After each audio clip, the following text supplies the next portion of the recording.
All right, everybody. Welcome to the first ever episode of the Axelo Marketing Podcast. Okay? We're coming in strong because in today's episode, I am joined with one of the agency owners as well in my country, Philippines. He is the founder of the agency called Lead Assassin.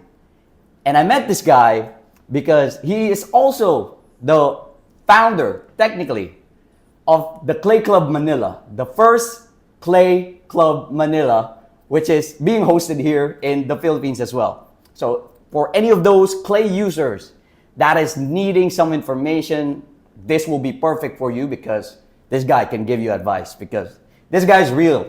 This guy's the real deal. I'm telling you that. Without further ado, let me introduce my first ever guest, Mr. Ericson Dalusong of Lead Assassin. Welcome in, brother. Thank you so much, brother, for having me here. And I'm so honored and grateful to be one of your guests in your podcast today. I love the energy and the setup vibe of our podcast today. So, yeah. All right. Well, brother, if for those people who don't know you, kindly introduce yourself. I know I did a kind of like your quick background, but tell me about like what you do. Talk to me about Lead Assassin. What do you guys do, etc., etc. Yeah. Yep. So, I am Ericson. I'm the founder of Lead Assassin. And what we do is we build automated outbound systems for businesses using Clay, AI, and a couple of other tools. We've been doing lead generation for 3 years now.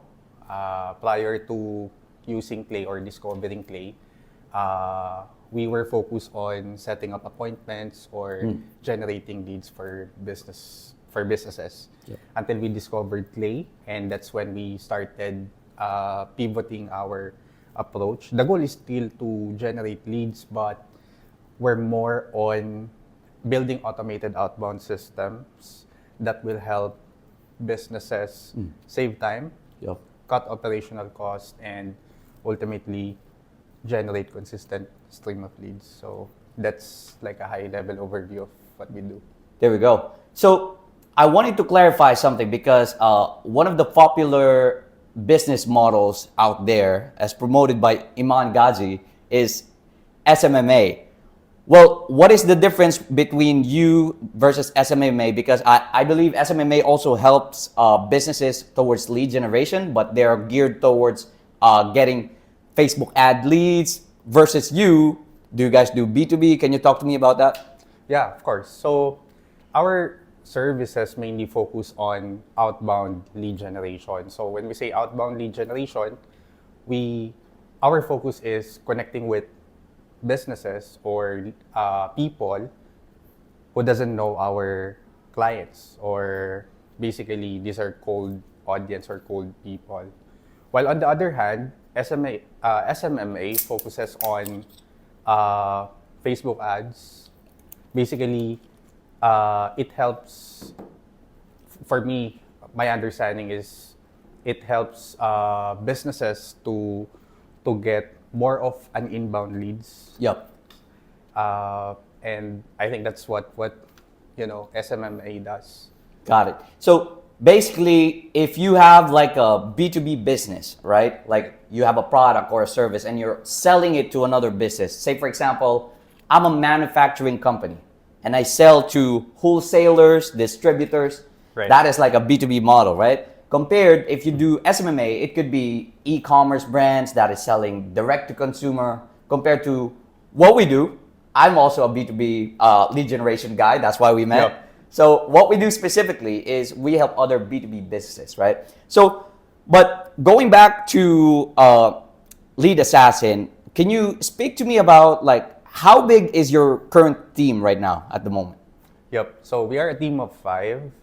We used to have like 20 people in our team. Damn. Yeah. But we figured out how to automate things. Like we figured out how we can, do some manual tasks in an automated way. And that is why we trimmed down our manpower. Yeah, our team to like 5 people. But these are 5 high caliber people that I have in my team. There we go. And I also believe that if you hear what he is explaining right now, he practices what he preached. Sorry about that. He practices what he preached, right? Like he is building automated outbound systems for other businesses. He's doing it for his own. So you got to believe, like, you got to taste your own, you got to be your first customer, right? You have like, to drink your own wine. Exactly. So you're drinking your own wine. But let's focus more about what we sell because we're in the similar platform. You guys are geared towards clay, but talk to me about your target audience. We talk about B2B, but who specifically do you sell it to? Can you name some industries that you're very big with, things like that? Yep. So we mainly focus on SaaS businesses because there's a lot of opportunities with SaaS. And then we also target service-based providers. So these are software development companies, web development companies. There's a huge opportunity in that market. Actually, we are industry agnostic. So basically, we can cater to anyone as long as they are B2B. Serving B2B. Yeah, serving B2B. But we mainly focus on those two that I've mentioned, which are SaaS and then service-based providers. Service-based providers. Okay. Yeah. And if you could share to the audience, how many active clients do you currently have right now? Yep. So I have 7 clients on board, but we're so bullish this year, and I believe you are as well. Yep. So there's so much opportunity in the B2B space. So I think we can scale that 3 times this year. Funny enough, bro, is we also have the same. So we currently have 7 as well right now. And I guess I kind of wanted to, because you're the only person who has the same agency as me. So I kind of wanted to get in touch with your like goals as well. So I can kind of like a friendly competition with the agency owners in the Philippines. So 2025, end of the year, if we were to meet again, right? Like, hey, Ericson, how are you, right? Look, how many clients do you have by that time? What are you aiming for? Yep. So it's the same. It was actually the same number by the time that we met. Oh, okay. I had 7, and it's still the same number this month. But like I said, we're bullish that it's gonna, the number is gonna go up. Yeah, we're gonna get more, and I think it's not just about the number, Luisa. I'm not sure if you're gonna agree with this. It's about the quality of the client that we serve, right? So if these 7 clients are, paying us for what we are worth for, or if these clients are paying for the value that we provide to them, I think having 7 clients is, way better than having 20 clients that are client retention. Yeah. So I think that's a really good point that you brought up, because client retention is more important than client acquisition. Exactly. Yep. Got it. And you would rather have 7 clients who stays with you for 5 years rather than adding 2, 3 more, but they leave with you 3 months after, right? Yes, exactly. And I guess give us some tips on. So first, let's give them some context. In your case, out of those 7 clients, how long is the longest paying client that you have right now? Like, how long have you retained them? Yep, I love that question because I get that a lot during the interview. So I have this client who has been working with us since the start of our 3 years agency. Yeah, 3 years. So I think what we can learn from that is you just have to really genuinely provide value to your client, and you have to really touch base with them regularly. Share them some updates about what's going on with the campaigns. What are you plan to do to make things work, things like that. I think that's those are some key recipes on how you can retain a long-term client. Absolutely. And if I may ask I wanted to ask, what would you prioritize? I know both of these parts are very important, but what would you prioritize more? getting the client results or communicating with them, making sure that they are updated with everything that's going on with their service, right? Because those two are very important. Yeah, I If know. you got those two, they'll be with you, right? Yes, I totally agree with that because, if those two are present, that's equals to client retention, of course. Yep. So, I mean, that's a tough question, Luis. I can't really pick, but of course, I have to choose. So, I think it's results. Results Because first. At the end of the day, clients approach us, agency owners like us, for the results. They Yeah. want to achieve something. They want to get something. Return. Yeah, they want to get a return on their investment. So I think that's the most important thing. Absolutely. But we're not, just to clarify, we're not degrading the client communication because that's very important as well. Make Right. sure that you update them weekly or how many touch points you did, what Right. campaigns, what's currently happening with their campaigns, etc., etc. But going back a little bit on what you just told me, you guys are focused on SaaS and service-based providers. But in your experience, if we were speaking to like beginner agency owners that has 1-2 clients, right? What industry have you found to be the most difficult that you can't get results for, right? Like you've tried this, and that, but Yep. tried doing clay workflows, but still doesn't work. Like, what should they avoid if they're trying to scale to like 7 clients like you? Right. I think it's SaaS. It's not because there are, there are only a few SaaS companies that you can target. It's just because there are a lot of agency owners or agencies like us that are, going after these Pitching them. businesses. So they are already used to cold pitches. So I think for me, that's the most difficult one because it's too congested. So on the contrary, even though their lead assassin is very big on SaaS, Ericson wouldn't recommend them for like someone who is in the beginning stage. But I don't know if you would agree with this, but I believe a factor that these SaaS companies, that's why they're reaching out to you and become clients, right? A factor is undeniable proof. I saw your website, Lead Yep. Assassin, leadassassin.com, right? Yes. Check it out, leadassassin.com, and they got undeniable proof from like companies that have worked with them and have seen success and results, right? So like, if I were a SaaS company or SaaS decision maker and 2 guys are pitching me, Ericson, who has X, Y, and Z as their case study versus, I don't know, God knows who, right? Like, doesn't exist online. Basically, I would choose this guy because he's an expert, undeniable proof. Which brings me to my question. How did you start generating those type of leads? Because I imagine 3 years ago when you were starting out Lead Assassin, you didn't have any case studies at all, right? So I guess give us some tips or maybe your formula on how you generate those type of case studies because I've seen your website, bro. It's impressive. Yeah. Thank you for checking my website, and I'll take that as a compliment. Actually, if you have checked Luis's website as well, it's really optimized, and you also have case studies there.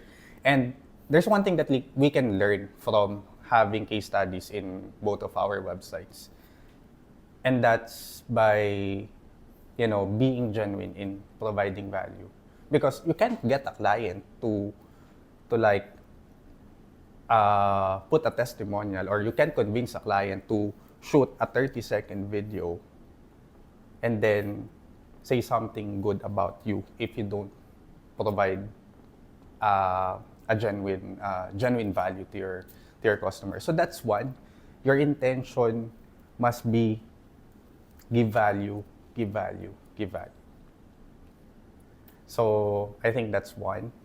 And then number 2 is you have to continue to optimize your process. Like, even if things are really working well, you have to go out, network with other people. Try to improve more. Try to improve more, yes. See what's working, see what others are doing, and then you incorporate that to your process. So I think if you can do, there's actually a lot of things that play into factor. But if you are going to do this first two or these two things, I believe that's what will make an agency or a startup freelancer to be successful in this space. Absolutely, I completely agree. And I guess one other complicated part that I don't get there, and I completely relate to these people that are already starting out, because I guess if we try to put ourselves in their shoes, they are a small agency, right? Starting out 1 to 2 clients, but they can't get enough case studies because they don't have enough clients, right? So I guess what is that breakthrough point on getting that first case study that they could do, or like a tips? Because I could give one, right? You could do free work. If you don't have any proof that your work is already justified or working, like Ericson and me, what you could do, offer them for free, work for free, right? Like, take the risk. If a 50 employee company decides to purchase a $3,000 package on you, but they don't know you, they don't know if you can get results, right? Like, why would they even trust you? So do free work. Do free work. If you get them results, then you have just proven that your product is working. And then they would be thankful enough that, hey, give me some case study, right? Like that would be the exchange of value. But are there any other tips that you're thinking right now that could be added? Actually, that's a great strategy, Luis, that you've mentioned, because when I was starting out, that was that's the strategy that I gave. I actually worked for free just to get my first case study, because in the client's perspective, if you haven't established the credibility yet, meaning you don't have the video testimonials and the case studies and all, you are a risk. You are a high risk. If the client would invest in you, so to speak, you have to put yourself in a position where it's gonna be like a no-brainer for the client to get you on board, to work with you, and that's why a free work free work is really a good strategy, because if you're confident enough that you can really provide value, that you can give results, at the end of the day, that free work is not really free, because it's gonna get you testimonials, which could allow you to get high-ticket clients. Plus, you get the experience of handling a big company without you having experienced it, right? Like, exactly. Think of it as like during a video game, right? Like, there's tutorials in the beginning where the game teaches you how to navigate and stuff. Think of it like that, right? Like, before you get into the big league where guys pay you, you get experience, etc., etc. You just learn first that you test your own product, right? And that's a great way to position yourself. So I guess we can continue speaking on like the beginner agency owners on like how to scale up to 7 clients right now that are high retention. Where did you find those clients? And I guess, where did you find those clients? What's your outreach method for that? So mainly I use Outbound. Like we discussed earlier, you have to drink your own wine, or you have to really practice what you preach. So some of our clients came from our outbound campaigns, and a couple of them came from inbound traffic, specifically Clay website. So I think that also boils down with what we were discussing earlier, the credibility part, because if you have established that already, then prospects are gonna come. It's a no-brainer for you. It's a no-brainer. Absolutely. So first would be outbound, and then second would be like inbound. But let's focus on outbound first, right? So I guess let's talk strategy-wise, like actual tangible steps that you guys could do on our thought process, how we got these clients, how we got his, how I got mine, and which you can implement right away, right? Let's give actionable steps. So I guess when you're trying to do an outreach for like B2B businesses, we're talking about same agency owners that's trying to scale and get more clients. Like, what's your thought process? Who am I targeting? What am I going to say to them? Where do I scrape, etc., etc.? Talk to me through that. Yep, love that. So the first thing that you have to do is to identify who are your target audience. Yeah. That's number one. And I wouldn't recommend that you target anyone because it's like you're gonna shoot in the dark. So what you can do is to be really hyper targeted with your with your list. So what do I mean by that? So for example, if I am selling a clay service, then what I can do is to monitor companies that are engaging to Clay's website. That way, if I sell my Clay services or my outbound automation services, it's gonna resonate with them because they know Clay. Yeah. So that's number one. Your target list. You have to make sure that you are that you build a hyper-targeted list. Number two is the messaging. Script. Yeah, the script.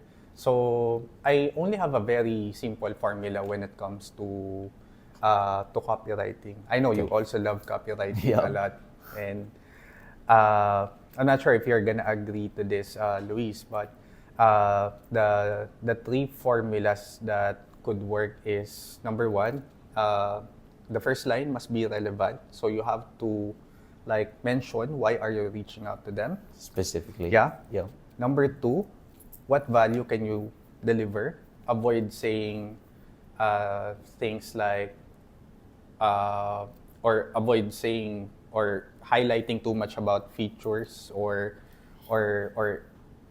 anything about your company. Just say how you can add value. And then number three is your call to action. So it must be, I would say, low commitment. Yeah. Like they don't need to invest time right away because they don't even know you yet. So it's always good to like incorporate a lead magnet or something that they can consume without any friction. So that's my strategy for the copy. And then number three, and this is one of the things that most people are being overlooked on, and that is the email deliverability. Yeah. Email deliverability, no. So you have to make sure that you're following the basic practices. You're setting up the right inboxes. DKIM, SPF, DMARC. Yeah, the basic ones, right? So you have to make sure that it is in place because if you have the target list, a good target list, and you have the copy, but your emails are not sending, you're cooked. Yeah, exactly. That's the right term. You're cooked. So you don't want that to happen. So you have to make sure that your deliverability set email deliverability set up correctly. So I think these are the three formulas. What would you add, Luis? Absolutely. So I completely agree on the first part. Be hyper specific with your targeting. What I also like to do is doing campaign segmentation. So for example, Ericson is targeting people that already know Clay. I could even segment them further. Okay, there's people who are visiting Clay that are in the marketing industry, that are in the manufacturing industry. I could segment those, and then my messaging now will be geared towards what is the pain points in that specific industry. Let's give an example for manufacturing. Okay, manufacturing is always looking for leads, pipeline. Maybe they're looking for high value contracts. Now, I know those things in my mind where, okay, I'm speaking to a person who knows Clay, who has this problem, which I can solve, and I have already case studies, right? Like, so you're combining these, I call them the puzzle piece, right? Yeah. So you're not even writing first. You're just gathering data, gather data, because once you have relevant data that you could use, it's pretty easy to assemble and turn it into a copy. You could even ask ChatGPT to do it, right? But it has to have the personal touch. That's what I'm gonna add there. Second thing would be the script. I completely agree. What I like to think as well in the call to action part is I like to think, okay, this call to action, if my prospect is walking in the park, is my call to action easy enough that they can respond to it even if they're walking, right? Like even if they're busy. That way, I know that I am in the frame that my prospects are busy. They might not they might read this for 5 seconds. So I have to make my prospect understand what I'm saying. So it's a very important thing to not use overcomplicated words like sounding smart. You sound smart, but if the prospect doesn't understand it, you're blocked. You're gonna be marked as spam. Remove me from the list. Things like that, right? So that's what you have to understand. So those two things: make the call to action easy enough, like Ericson said, like less friction. And then second thing would be make the words as easy as possible. I think I've heard this from like Daniel Fazio saying like a third grade level. You have to speak like a third grade level. This is my offer. This is your problem. I can solve it. You want to chat, right? Like talking like that in a very basic way. And I know it's sounding very simple right now, but it works. It works because I have data to prove it. He has data to prove it. And so we also practice what we preach. And I also use that for my own outbound. And then I guess lastly, deliverability. My common focus is I just follow my mentor. So I have a community. I've joined multiple communities in the cold email space to keep updated. One of it is the Clay Club Manila, which we'll be discussing later. But I keep up to date with like the community that I am inside on. But another thing is, I'll give you a simple logic. Volume beats everything. If I send enough emails out of those accounts, somebody is going to respond to it at some point and I will get some results. Like if I send enough volume to meet the requirements, I'm not telling you not to maintain your inbox reputation, set up the DKIM, DMARC, SPF. I'm not telling you not to do that. What I'm saying is at the end of the day, volume is king, because if I send enough volume, I'm going to get results. Eventually, someone is going to reply to my email and I will get feedback. Do they like it? Are they saying, do not contact me? Are they saying, I'm not interested? Okay, then I got the feedback. I can, this is the problem. I can diagnose it, change the copy or something, right? So volume is king. Would you agree to that? Yeah, I completely agree with that, because you can't really conclude that a strategy is working or not if you're not sending enough volume.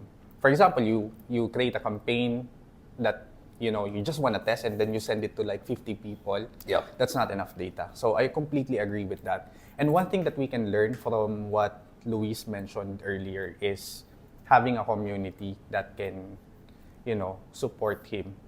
I think that's one of the things that most people overlook. Like, if you don't have a strong community, of you don't have mentors, you're not gonna get some guidance in other stuff. So I think that's a very important thing. And also because it's very important, because you are looking at your own perspective. I only know what's happening with my clients because I'm handling it. But if I get Ericson's perspective, right? That's why we're doing the interview right now. If I get my mentor's perspective and hop on the calls, right? Like, so making sure that I am also up to date, because by extension, if I get my deliverability straight, and you're my client, you're lucky. If you're Ericsson's client, you're lucky, because we are up to date and we make sure that this is a standard that we practice every client that we have. Because if we ensure that we are on top of deliverability, and that's if you think about it, what we do is we send cold emails. So by not managing the deliverability, you're defying the logic that I just told, which is sending cold emails. You're not sending, you're bounced. It's bouncing, it's not delivering, right? So I completely agree with that. And I guess diving into that mentor part, on how important the mentor is, can you walk me through the stage on so when you started, did you start alone? Did you start learning this on your own? Or talk to me about is there someone who guided you through the building of your agency? Talk to me about that. Yep. I guess I'm going to start by sharing my background.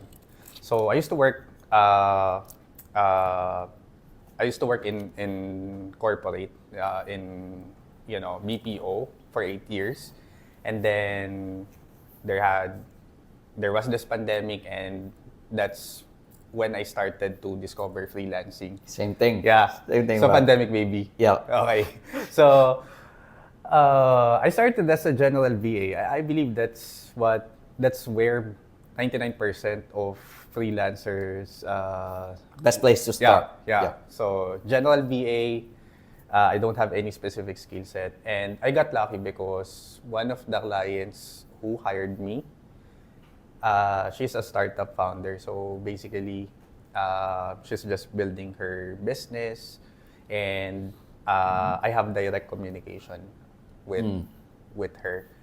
And throughout the process, I got to learn the ins and outs, like how to build SOPs, how to run the operations, which is sending cold emails, sending LinkedIn, setting up the email account. The hard part. The hard part, yes, exactly. So that's how how I learned them. And then after a couple of years working with that client, I've decided to put up my own agency, and that's how Lead Assassin. Comes in. Oh, yeah, that's how Lead Assassin started. So, yeah, so I acquired my knowledge from a client who's also a mentor. You don't have to really necessarily get a mentor, like you have to pay for the mentor. You just have to follow the right person or the right people who can bring value to you, who can, share some guidance on what Which to do. I have a comment there. Which my question, you're completely right, and I completely agree. Yep. You should select who you're listening to, like the one who you can provide the value to. But with the current market right now having the gurus being oversaturated, so I'm a good example of this because I like buying courses. I like investing on myself. I like learning, Yep. learning. I like attending events, right? So Yep. I'm the best example for this because now, how would you qualify someone that can really genuinely provide value to? Like, okay, I got 3 people that's saying a bunch of different things that I could learn from. Like, who do I trust from these guys? And how do I know that these guys are not just selling me some high ticket offer that they would put me on and then be a bunch of added to their hundreds of people's of list, which I'm not gonna get prioritized. Like, I'm Yep. not gonna get scammed, right? So I guess bring me through your thought process on how you would pick who you're listening to. Yeah. Yep. Love that question. So number one that I would look for a person is how well versed is that person when it comes to his or her realm. So for example, for cold email, if that person is talking about deep stuff, like something that is really being done operationally, not just the high level stuff, then that person is knowledgeable about what or he or she does. So that's one. And then number two, I would I'm not gonna look for the following because sometimes there are quality content or quality value that you can get from a person, Yeah. even if he or she doesn't have a strong following. So I would look for like the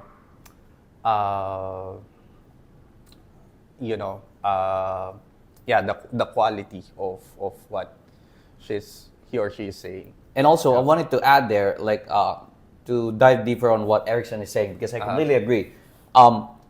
If they're not just teaching you like the basics, the general stuff, and there's you can find videos of them where he's going through deep things that you haven't even, there's such a thing? Like, Yep. you can get confused sometimes because this guy is trying to teach me some actual strategy that you couldn't understand. And that guy might be not just all the fluff that do this, buy my affiliate link, buy Yep. this, right? Like, he's not just talking fluff. And that's what I like because if you listen to those people who are just talking the basic, I mean, there's always a stepping point. If you're really a beginner, then sure, listen to them, right? But as you get deeper than on the rabbit hole, when you get to like clay stuff, right? Like, my first impression with clay, I couldn't even understand how to operate this, and then I tried to learn. I found YouTube videos, right? So like, and I guess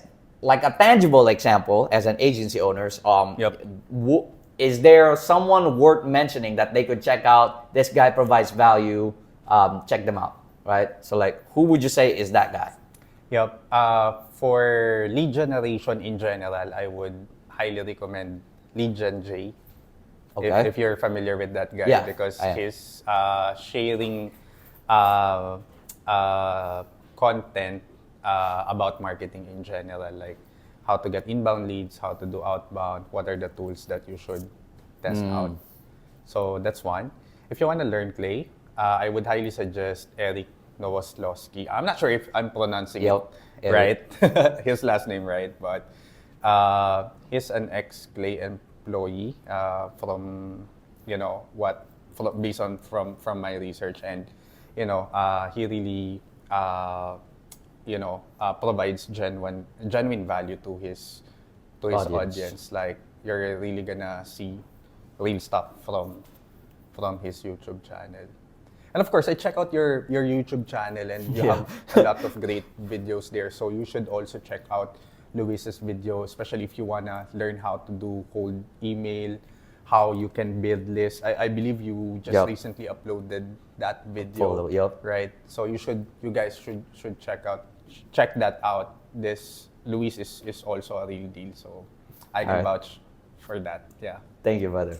And I guess if I could add some of worth mentioning, my mentor actually, if you check out Michael Gardiner, he's my mentor. So check them out. I'm not gonna say anything. You should learn it yourselves. But here's the thing, okay? Here's what I've learned from like paying thousands and thousands of dollars from like investments is you should listen to what works for you.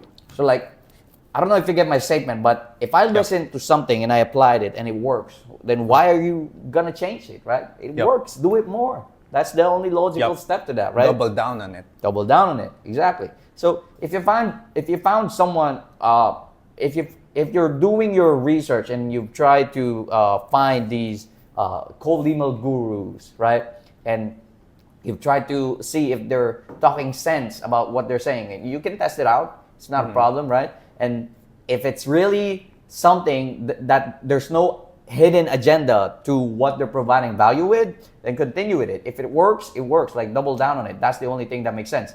Now, I wanted to bring this to our next topic, actually.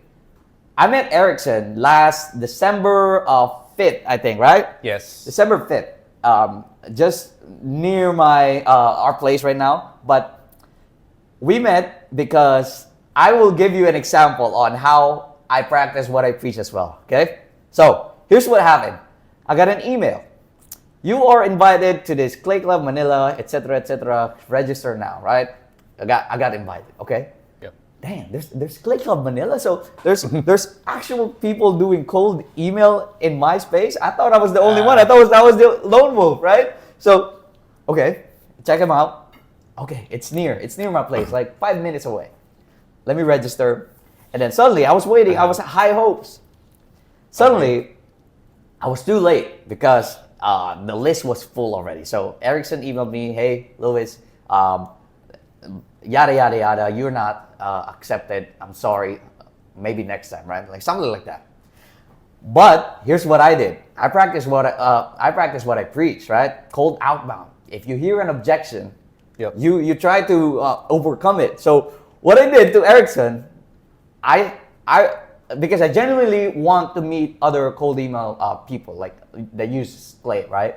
So I emailed him saying, hey Ericson, I know that you guys are full already, yada yada yada. I could just sit in the back maybe if you guys have full seats. I could even provide some value if you need help with like assisting and stuff. I could do that, right? Like providing value. What you just told. I provided value, and then Ericson suddenly replied to me. It seems that you really want to join us. So he did, and then accepted it. Then later on, Ericson meet me I guess talk to me about your point of view during that part where I replied to your email saying those stuff. Yeah. First off, I kind of ashamed because I cannot accommodate everyone during that time due to limited space, and we can learn something from what Luis did or how he handled the rejection, because I sent him an email saying like we are full, we are going to accommodate you in the next event, but he handled it well. Like, in my perspective, who is this guy? Yeah. He's really determined. That's number one. And if this guy is determined, then we can learn something from him. He can add value to the audience, and that's what we are exactly looking for at the club event. But for the record, we're not, like rejecting everyone because, we just want to reject. We would like to accommodate everyone during that time, but, It's the seats understandable, were yeah. full. But I love how you handled it. Because you could have done differently. Like, you could have said, like, why are you disapproving me? Like, I have been using Clay for like 3 Yeah. months now. Could you make a room for me? I could be arrogant, yeah, right? Yes, exactly. You could have been like that, or you could have become arrogant that time, but you handled it well, and I think that's how we should also handle the objections in our outbound. When we get a rejection from the client or from the prospect, Yep. we should at least acknowledge. That's number one. Acknowledge. And then number two, add something or share something that could add value to them. Even if it's not going to give any return to you, if it's not like a guarantee that you're gonna get something out of doing that, Yeah. by all means, just Push hold it. that value. Absolutely. Right. And just to add, so I was not just all talk, right? So when I came to the event, sat in the front, interacted with Ericson the whole time. So I believe I was one of the most interactive students there, or like guests there. Would you agree with that, bro? Yeah. I totally agree with that, because when you are speaking in the front, you're gonna see how the audience responds to you by just looking them in the eye, and I can see that time that you weren't even blinking. Like, you were taking notes. Yep. You were taking notes. That's one, because most people, when they attended the event, they're gonna think like, hey, I've done this stuff. I know what's going on. Yeah. I'm not here for the presentation. I'm just here for the networking. There are people like that, but I know that you are well versed in your realm, in lead generation, cold email, but you were there taking some notes, and that's one thing that we can learn when we attend seminars and networking events. We really have to like empty our cup, or be an empty cup, and just learn. Just learn, absolutely. Yeah. And which brings me to my other point. So I interacted with Erickson, and then there's a time. Okay, let me tell you a quick story. So of course the event has to be.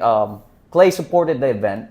They gave some merch. What Erickson did, he asked some questions. I participated, of course, and then from what I have heard, you got some gifts for me because I won that time, and then you told me that you were gonna give me something. I don't know what it is yet, but can you show me, bro? What's my reward during those participation moments with Clay?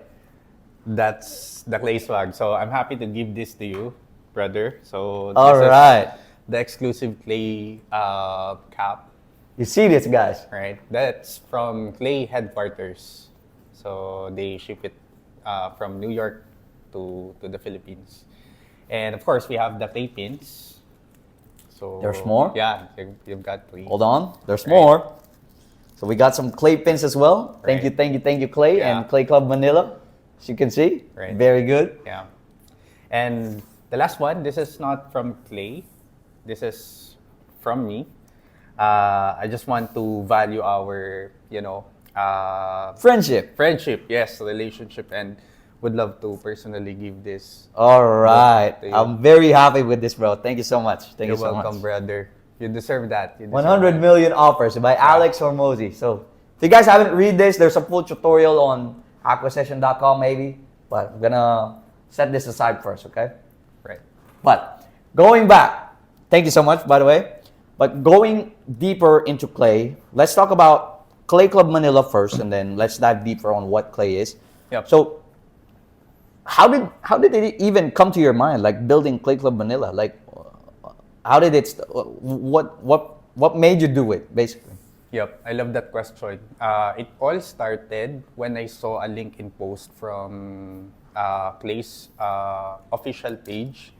I saw this post wherein there were events happening in Berlin, uh, Poland, New York, and all other parts of the world. And I didn't even see the name of the Philippines there. So I commented to that post. Nobody replied, but it's not Clay's fault. So what I did, I sent them an email. So I practiced what I preach. There you go. Research for the email. Who's responsible for who? So I emailed the events manager. So I mentioned my intention that I wanted to set up an event in Manila, and I think a lot of people would really be interested in coming in. So after I sent that email, the events manager responded, "Okay, we'd love to get to know you first. Let's hop on a call." So we hop on a call, and then we had that call, and I shared my intention and my plans on how I can make the event really good, and they gave me a chance. Bro, if you could share, so what does it look like meeting with the Clay decision makers? How many are they on the call? Like, talk to me about that. Like, Yeah, there's only one. Okay, person. it's only one. Yeah, it's Lele Shu from the Clay events, and she was, a really good person. She's really a good person because, not just she gave me a chance, but she supported me all the way on how I can make the event really successful. Yes, and happen, right? Because without her, we could have not, set up that event. Clay event. So that's how it started, Luis. And after that, preparation. Yep. And for those Clay Club Manila members, are we Mm-hmm. expecting any event soon that you could spoil, or talk to me about that? oh, okay. So yes, we're going to have 4 Clay events this year. So we're gonna have one every quarter. The first session will be exclusive for like Clay Power users. I want you to be there, Luis. I'm personally inviting you. And then for the quarter 2 event, we're going to invite people that are using Clay and curious about Clay. So meaning we're gonna give chance to other people who That's just want to interesting. learn. Yep. They can join the event and see what Clay Club Manila has to offer. Okay. Yeah. Interesting. Okay. Yeah. And I guess we're talking about Clay Club Manila. We're talking about what goes on with your story. But for those people who are living inside a rock and doesn't know Clay, explain in simple terms, like, what is Clay? Like, what does it do? You know what? I've been thinking about how I can explain in a simple what Clay does in a simple way, because there's a lot of things that you can do with Clay, like a lot. But in a nutshell, Clay is a growth marketing tool that can help you automate research.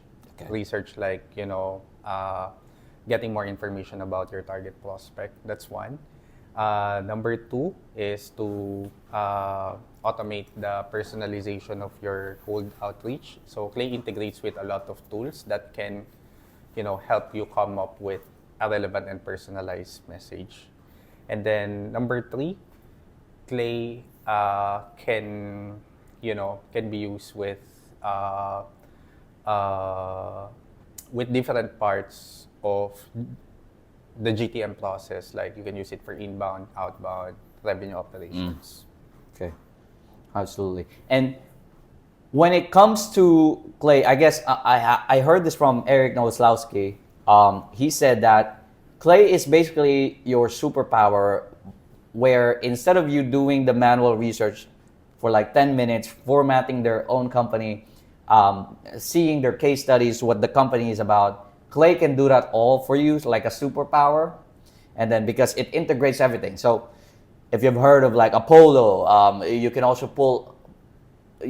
ask ChatGPT to go to this website, tell me what it is, right? So like there's a bunch of tools, and it's like a superpower. Right. It's like a cold email superpower, basically. Like Yep. with that power having in mind, and then your creativity, you can build amazing outbound workflows with Clay, which Ericson will be discussing because he is the guy there. I'm just a beginner at Clay because that's why I'm trying to learn from him. But I guess another question that I wanted to bring out there, since we've already established what Clay is, like in your operations, can you talk to me about, since you guys are a Clay partner, like how does Clay integrate with like your operations in terms of like fulfillment with your client, right? So like talk to me about that. When you bring in a client, okay, well, how does Clay help the client? Yeah. Yep. So basically, we're using Clay to automate the outbound motions in our operations or in our client operations. When we say outbound motions, these are things like list building, researching of information, and enriching, or I think that's also research, finding more information. So that's how we are integrating Clay. And when we speak with a new client or with a prospect, for example, we always, how do I say it, prescribe. We always prescribe Like a doctor. Yes, yeah, like a doctor.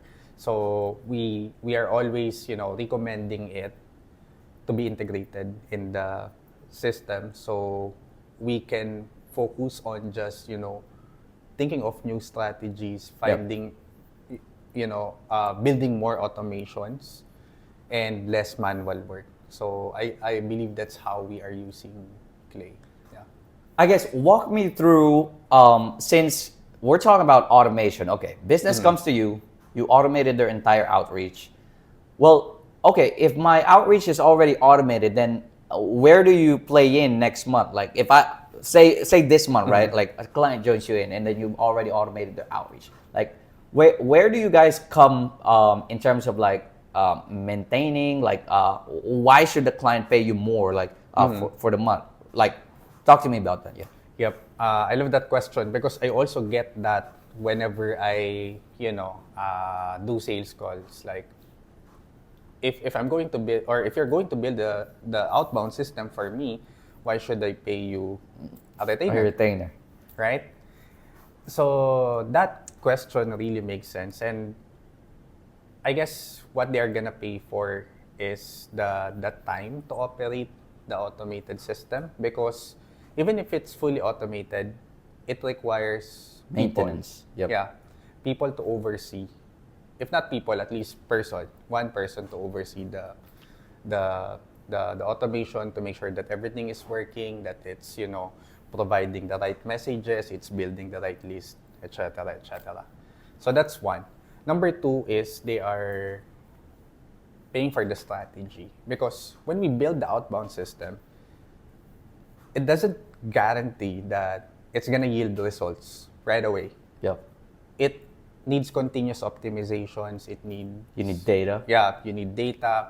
You have to come up and implement tests and new strategies, things like that. So that's number two.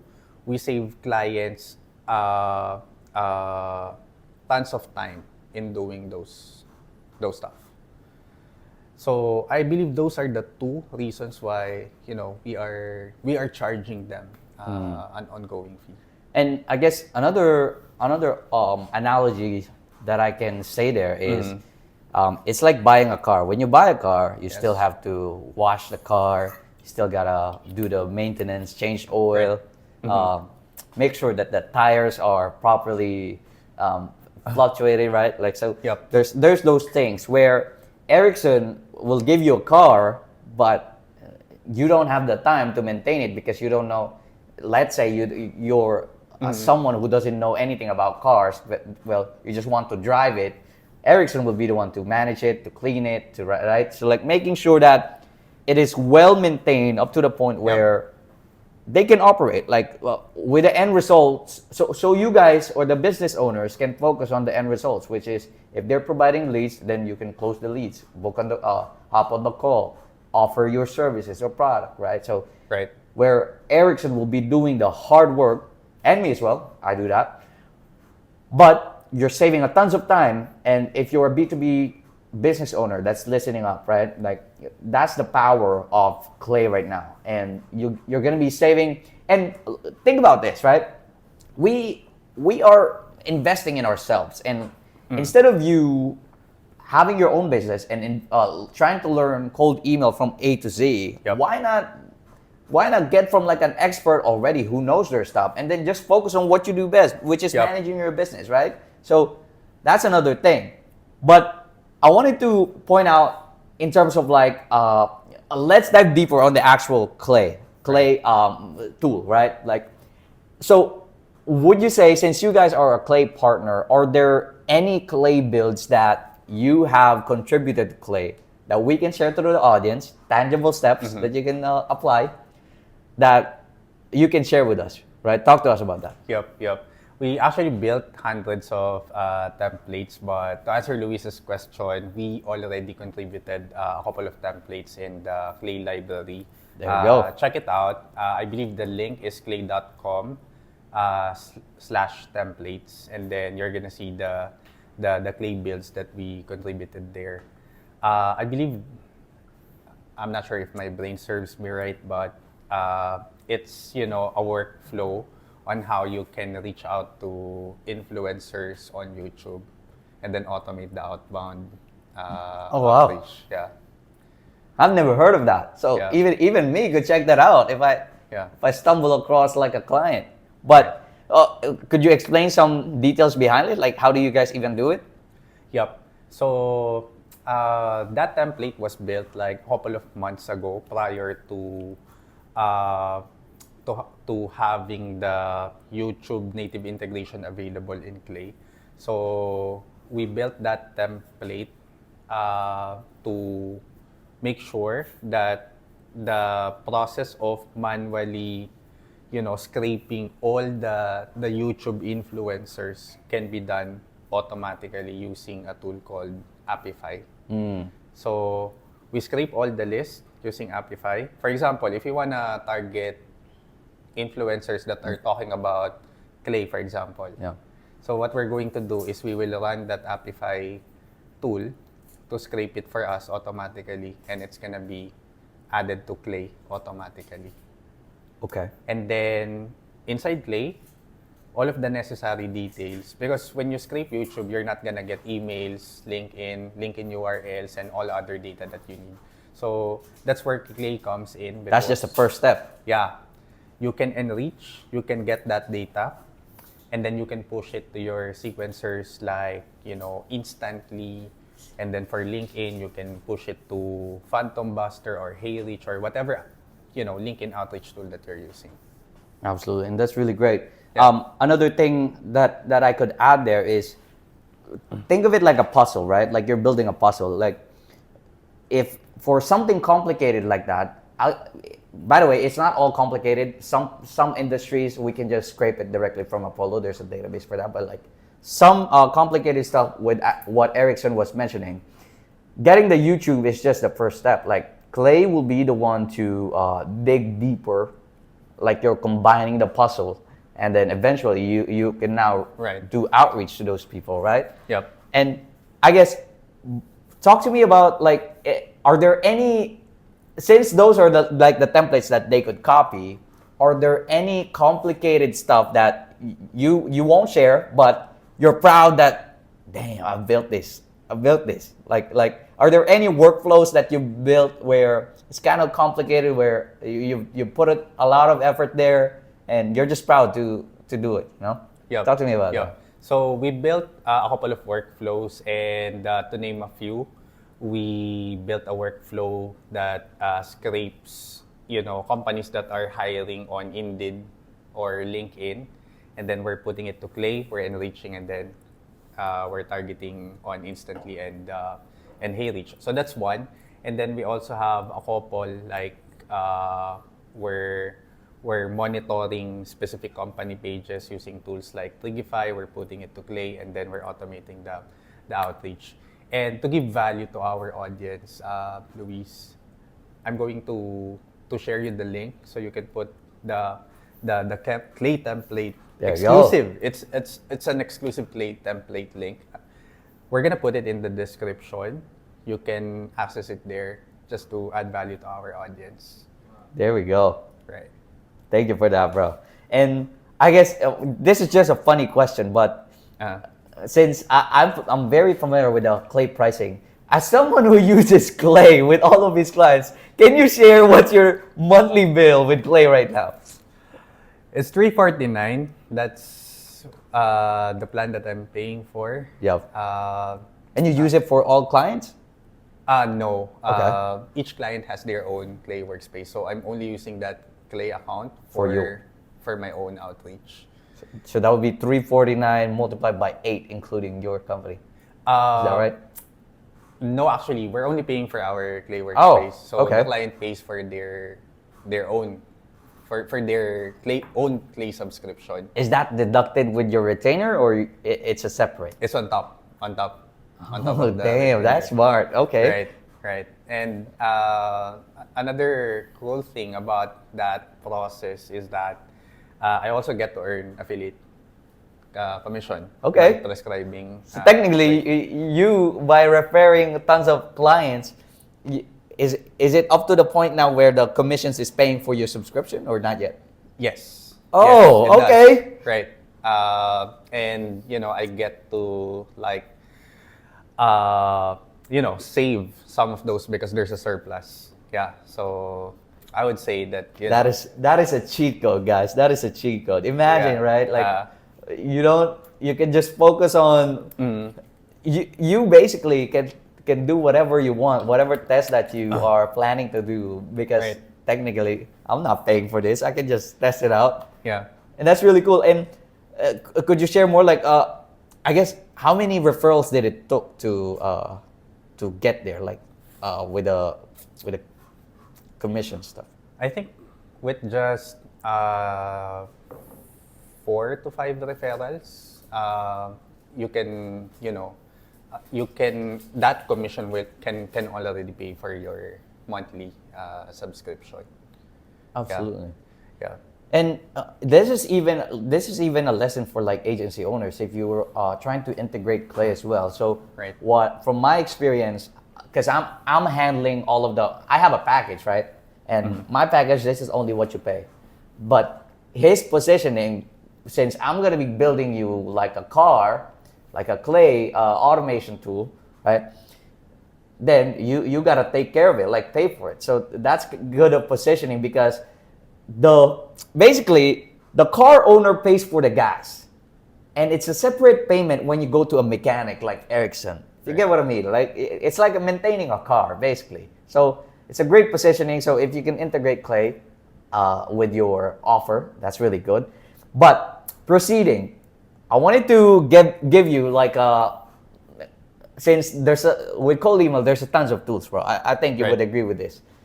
Do this, get here, get from there. Like there's a lot of tools. So I wanted to hear your opinion on, like, I will be describing a category. We'll be giving you 2 options, and you only have to pick one. Okay? Okay. And on top of that, just tell me like a short version of what you like, why you choose that product, right? Okay. Let's start. Like one word. Yeah. Description in one word. Yeah. Okay. Let's start with email sequencers, right? Are you going with Smart Lead or Instantly? Instantly. Simplicity. Because of simplicity. Okay. Instantly for simplicity. Okay. With inboxes, deliverability. Would you go if you can only choose one? I know we preach like being segregated. You should diversify at all Right. times, but if you have a client and you could only choose one provider, would you go with Outlook, Google, or private SMTP? Google. Okay, Google. Why? Yeah. Mass users. Okay, that makes sense. That makes sense. Now, the actual emails that we're getting it from, are you sending, I think this is given, but are you sending generic emails or powered by Clay emails? Powered by Clay. Powered by Clay. Because Because it works. it works. Absolutely. And okay, you have the emails. Well, how do you verify it? Do you verify it with Million Verifier or Never Bounce? Million verifier. Okay. Cheap. Why? It's cheap. It's cheap. Okay. Yeah. But does it still work even though it's cheap? Yeah, it does. Okay. Just to clarify, right? This is more like a scraping tool, or it has multi-purpose tool. Would you go for Phantom Buster or Appify? That's I a hard prefer one. Appify. Okay. Yeah. Appify. Why? Customization. Okay. Yeah. So you can do a lot of things Yeah. rather than Phantom Buster. Yes. Okay. Lastly, you're very big on this. Automations. Where do you automate it? Via Make or via Zapier? Make.com. Why? Cheap. It's also cheap. And more customization as well. Okay. Yeah. So but I'm not saying that Zapier is not good. It's okay. really good. It's just for this Yeah. game, okay? Just for this game. Yeah. If he has to choose one, he would go Yeah. with Make. But currently, right now, do you use both? Just Make. Just Make. Make.com. Okay. Yeah. So Make is still better. I only use Make as well for internal use. So Yeah. it's really good. So also, it's very cheap. So if you're Yeah. planning to start out, I believe Make would be much more easier to navigate. And right now, I don't know if you have the same perspective, but there's more tutorials on how to automate like cold email related stuff on Yeah. Make tutorials rather than Zapier. I agree with that. If you're gonna type in Make on youtube.com, you're gonna see a bunch of tutorials, like plenty of tutorials there. So I would go for Make. Yep, and sometimes even some gurus even upload the JSON file, which you could just copy. Like I don't know if you heard of, but Yep. you can just import it. So dig deeper into that. If you're starting out automations, you can start with that. Talking about automations, those are the operations and tech stack that I asked. So we're done. Okay. But talking about automations, like I guess let's talk agency to agency. Like what are the things that you started to automate first? I believe you've said this in the beginning where you before you had like 20 people.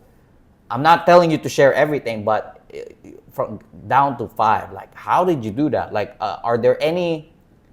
I guess tell me the most important automation that you did that really saved you time, and then you're really proud that hey, I did this. Like, it really changed. It worked. We got down from 20 to 5. Like, talk to me about that. Yep. So the first, I believe the most important thing that we were able to automate is the list building process.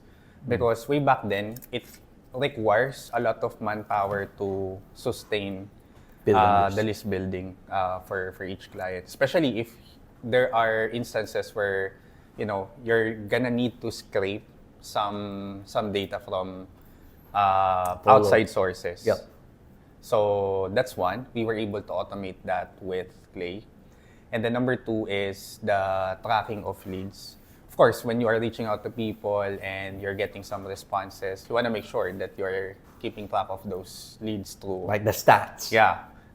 through CRM or spreadsheet for the stats. So we were able to automate that using Make. Before, it requires like an hour or 2 per client to track all those leads manually.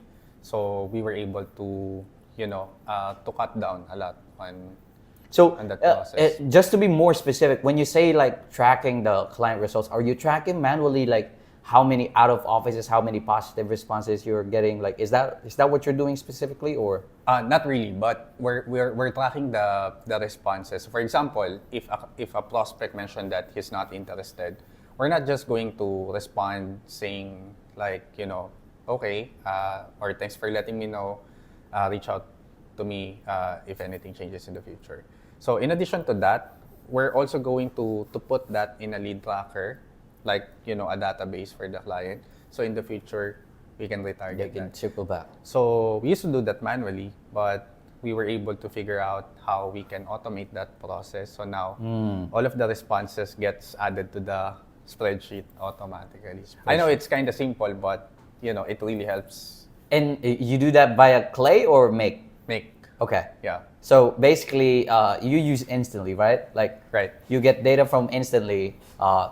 Make will be the one to facilitate the data, Yes. transfer it into your client's spreadsheet. Yes. Okay. Exactly. And I guess like as an agency owner, you try as you go down the rabbit hole, you try to wear different hats. Sometimes I'm a salesperson, sometimes I'm an operations manager. Did you build this yourself or did you let someone build it? Like, I'm curious about that. Yeah, the automations part. I built the during the first process, I built it myself. But recently, I was able to find talented people who built the other parts or the other automations in our business. Damn. Okay. Yeah. So started from you alone, and like finding the right people to do it. Yes. And I guess another thing that's very good on that is because sometimes business owners tend to hire stuff that they haven't experienced yet. This way, Ericsson already has the experience, but now you can, and you found the people to do it. So you also knows if they're doing the right thing or not, right? Like you're not like completely delegating it. You can still check it. You know what's happening, and I believe that's very important. Now, I guess talk to me about the process of eliminating the other 15 people. Like, can you first let's discuss why 20? Like, what does it consist, and then like how did you start to eliminate? Oh no, I mean you start to eliminate by doing the automations, but explain why did it come up to 20? Like, what's your structure on that? Yeah. Yep. So we used to have a lot of clients before. We weren't charging the right amount, and we ended up Overworking. overworking and hiring more people just to fulfill the requirements. So that was the scenario. So we didn't just cut because we were able to automate things, but one thing that really contributed is we lowered down the number of our clients, so we can focus on High value. high value or high value clients. So that's one. And these people are not really employees, they are contractors. So I just mentioned that Script writers, yes. list builders, like Yeah. things like that. Okay. So we're leaning towards Clay, and this is the value that Clay can provide to us. If you want to adopt or if you want to learn how to use it, we can. We're providing some free training, and we can get you on board, or we can we can get you trained with Clay so that in the future you can operate or you can still work on our operations. But some of this were how do I say it? We're hesitant to adapt. I would say. So we ended up letting go of Those these people.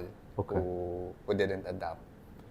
But would you say, I can imagine, like we're currently a team of 3, 4, but what was it like with the 20, including the contractors? Was it a headache? Like, what's your? I guess you have I imagine you have the relief now having only 5, but what was it like? Like, talk to me about like managing 20 people. Right. Well, I would say that. Let me start with managing 5. I would say that it doesn't sound good when you tell other people, hey, I have a company and I'm managing 5 people. Uh, it doesn't sound good as compared to having like, I 20. have 20 people in my team. So that's the cons, but I would say that, managing, focusing on high value or highly talented people that can, perform the work of, 20, I would say 20 people is absolutely better than having 20 in the team. Because when you have 20 in the team, you're not just going to like uh, check their work Yeah. or audit their work, but you really have to connect with them emotionally. You have to coach them. You have to check how they're doing. So in a business owner who doesn't have the resources to hire like a head of operations or Operations manager. operations manager, it's really difficult to manage Yep. those people. And would you say it saved you a lot of headaches Yes. going down from it? Yes, right. It saved me a lot of headaches, but I still do believe in people. Like, they are the bread and butter of a successful company. It's just that you really have to be selective, and you have. I think, in my perspective, you have to really do things slowly. Like, you have to hire slow, and even fire fast if Hire if slow, needed. fire fast. Okay. Yeah. Yeah, I've heard of that. And I guess since you're currently at 5, who are like what are the roles that you're looking to add into your agency, Yep. or are you satisfied with the 5 right now? To be honest, no, I'm not. Okay. Because I figured we need more talented people. And when we say talented people, these are A+ players who cannot just help us save time, but who can contribute to our operations or to our agency as a whole. So we're looking for people that are better than us, so to speak. So we're looking for cold outreach strategists who can Okay. come up with some ideas on what kind of Campaigns to systems, make. Yeah, campaigns to make. That's one. We're looking for account executives, because currently I'm the one who's doing the sales at our agency. But I do believe that if we can outsource that part, we can have someone to do the sales. I'm not saying I'm not going to do sales. I'm going to still do it, but there's another person who can do it. I believe there's more opportunity for growth. So, yeah. I'm kind of curious since we're both like Filipinos. Are you planning in the future to hire maybe like a local US person that will do this and do that, or would you say you're pro Filipino talent? Curious about I'm not biased. Like, everyone can work, or we shouldn't look at the race. that. Yep. Like, we should focus on looking at the talent or the value that this person can provide. So it doesn't matter if that Where they're person is from. from US, from India, or from other companies. As long as he or she can add value to our agency, by all means. They fit with you. Yeah. Got it. And in your team, like going down from like 20 to 5, like how important is culture in your company? Like, how did you start to implement it, like culture-wise? Like, hey, this is us. This is what we do. This is our mission, vision. Are you, have you gone deeper into that, or like in terms of like the current 5 that you're handling? How are you currently implementing those like company culture? Yep. Before, we didn't have that because I didn't realize that it is important until, we have this problem wherein people are not motivated, people are, people have different mentalities, I would say. So, culture is very important because it aligns the team. Culture is like an instrument on how you can sell your vision to them. So, for example, if you instill a culture wherein you tell your team members that we are not a family, we are a sports team. Okay. Because sports team are built on accountability, responsibility, or teamwork. All of your team members will perform like a team and not a family. So you need to have that, you need to create that, a set of values, I would say, for them to be able to align with your vision. Your vision. All right. And brother, to proceed with, now that you have like a team of 5, I know I keep repeating back because that was a good move for you, with utilizing automations, building out SOP systems. I guess, could you compare to us, like, what was your regular working hours? Like, how many working hours are you working before during those when you have 20 clients than now? Did it decrease? Talk to me about that. Yeah, I'm gonna be honest. It's the same, Okay. because but it's kind of different because some of these hours that I used to allot in, for example, in coaching or overseeing these people, I can use these hours now to, to learn more, do more, and improve our processes. So I would say that it's still the same. And to answer your question, I work between 10 to 12 hours A day. Yeah. Yeah. Same. Yeah, but the goal is to cut it down to at least 8 hours per day.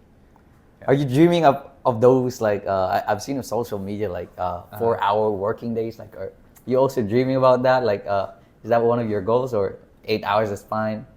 What's your thoughts on that? Yeah, I think that's, I love that idea, but I don't see myself working 4 hours in the future. You love working. Yeah, it's part of my identity already. Even if, I'm going to be at 60, or I would say that, I'm gonna exit from a company and I have this bag of cash already, I'm gonna say that I would still continue to work, and not because I want to make more money, but I want to be relevant and, add value to other people. I think that's my deepest why. Absolutely. You're just a workhorse. Yeah. And I think you do you are as well. Yeah. And going to the last part. Now we've talked about Lead Assassin with Clay, with what you do, with operations wise. Are there any final messages that you wanted to bring to our audience? What should they check out? How can they reach out to you? Things like that. If they want to learn Clay? No. Like, if they're interested in your service, if they Okay. want to learn Clay, everything. Yeah. Yeah.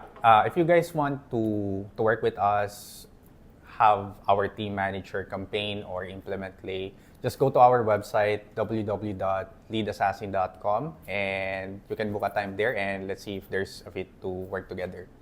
And if in case that you are not ready to make some investment yet, or you don't want to outsource your your outbound, you can check out our free resources on YouTube. I'm also posting regular content on LinkedIn, so you can check out some best practices there, and you can incorporate some strategies to your outbound.